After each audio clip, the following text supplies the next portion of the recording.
And we find in this gospel that he refers to the mother of Jesus pretty much more than any other gospel, because he was a son to her. Remember Jesus on the cross? John, this is now your mother. Mary, this is now your son. He will look after you. And he did. And tradition tells us that he did. And tradition also tells us that after Matthew wrote his gospel, Mark wrote his gospel, Luke wrote his gospel, which was in wide circulation before 60 AD. Now, I know that you'll find books that will tell you the Gospels weren't written until 85 AD, which I'm going to tell you is remarkably difficult when most of the original apostles were killed before 64 AD. It's just really difficult to write when you're dead. So these Gospels were written well before 64 AD and in circulation.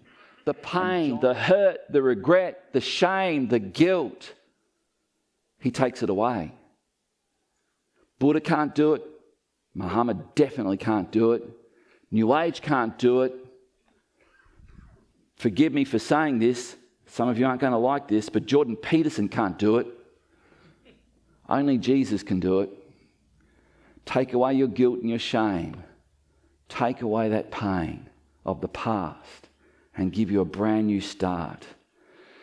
And this now, as we dive into chapter 2, we're going to read about the first sign of the 7 signs that John mentions.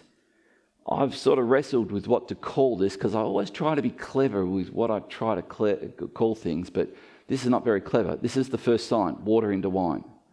And you know why I call it water into wine? Because that's what he did.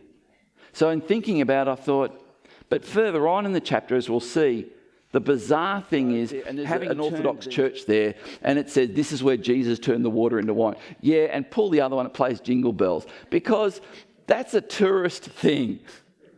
Oh, no, I know. Just send emails to Vanessa and she can deal with them. So, all right.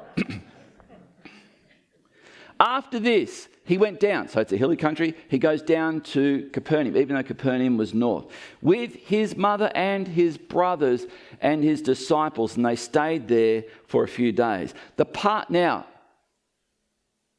End of that story. John says, I need you to know this. Jesus did this miracle and people believed. Now, the Passover of the Jews was at hand, and Jesus went up to Jerusalem, which is a sign of saying up in the sense of this is a special. We hope you've enjoyed this preview. If you'd like to listen to the full message, please click the link down in the description.